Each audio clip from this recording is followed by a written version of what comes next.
Sebelumnya, Mahkamah Konstitusi menolak gugatan sengketa hasil Pilpres 2024 yang diajukan pasangan Capres-Cawapres Anies Baswedan Muhaimin Iskandar dan juga Ganjar Pranowo Mahfud MD. Dengan demikian, Prabowo Subianto dan Gibran Rakabuming Raka sah menjadi pemenang Pilpres 2024.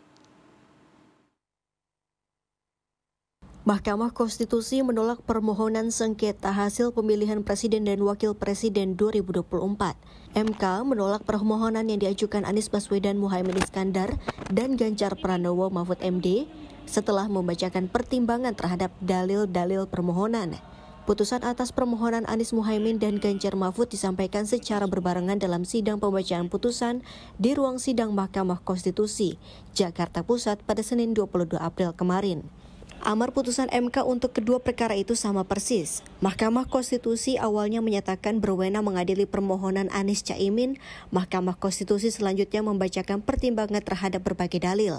Salah satu yang dipertimbangkan Mahkamah Konstitusi ialah dalil Anies Caimin yang meminta Capres-Cawapres nomor urut 2, Prabowo Subianto dan Gibran Rakabuming Raka didiskualifikasi. Menurut MK, dalil yang disampaikan Anies Caimin tersebut tidak beralasan menurut hukum. Amar putusan mengadili dalam eksepsi, menolak eksepsi termohon dan pihak terkait untuk seluruhnya. Dalam pokok permohonan, menolak permohonan pemohon untuk seluruhnya. Pendapat berbeda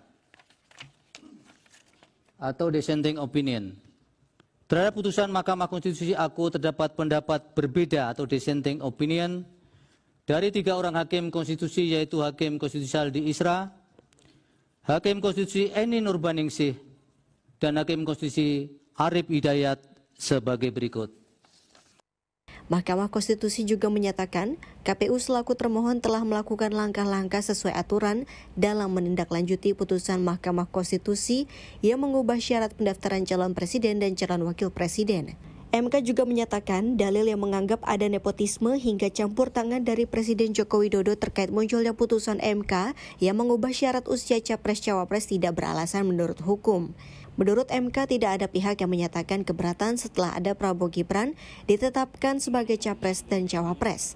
MK juga menyatakan tidak ada bukti bentuk campur tangan Jokowi yang disampaikan Anies Caimin dalam permohonannya dengan raihan suara Prabowo Gibran.